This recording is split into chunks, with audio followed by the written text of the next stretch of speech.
Алматы қаласы Алатау ауданына қарасты нөмірі 210 мектеп лицейінің қабырғасында жаз мезгілінің көңілді де қуанышты бастамасы ретінде балалық шақ, балдәурен атты мектеп жанындағы демалайық сауықтыру лагерінің ашылу салтанаты жоғары деңгейде ұйымдастырылды.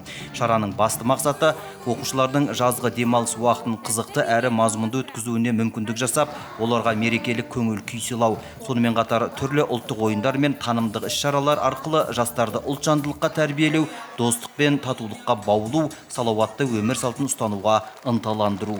Лагерімізге 1 және 4 сынып арасында 400 бала қамтылған, 400 бала лагерге қатысады.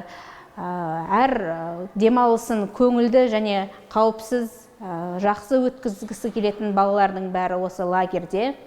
Біз лагерімізде балаларды бір уақыт ыстық тамақпен қамтамасыз етеміз. Ашылу салтанаты барысында мектеп оқушылары ән айтып, би билеп, қызықты қойылымдар қойды. Балаларға арналған спорттық жарыстар, көңілді эстафеталар мен шығармашылық байқаулар да лагер бағдарламасына енді. Мектеп ұжымы мен тәрбиешілер тарапынан жасалған қолайлы жағдайлар мен ұйымдастыру жұмыстары балалардың жүзінен шаттық шуағын байқауға себеп болды.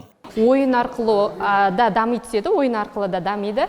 Ол дегеніміз балаларға біз тың идеяларды қолдана отырып, оларды спортқа құштар қыламыз. Және де сонымен қатар логикалық, математикалық бізде тіл дамыту, жас ғалымдар, жас математиктер деген сынды топтарымыз бар. Әр топта әртүрлі белсенді ұстаздарымыз бар, тәрбие берушілер, тәрбиешілеріміз бар. Олар өздерінің істеріне тиянақты. Және де біз әртүрлі тапсырмаларды орындатып, балалардың демалысын қызықты етуге тырысамыз. Демалайық жазғы сауықтыру лагері оқушылардың демалып қана қоймай, шығармашылық қабілеттерін шыңдайтын, тұлғалық дамуына жол ашатын тамаша алаң. Бұндай игі шаралар өскелең ұрпақтың жан-жақты жетілуіне, белсенді әрі салауатты ұрпақ болып қалыптасуына үлкен серпін береді.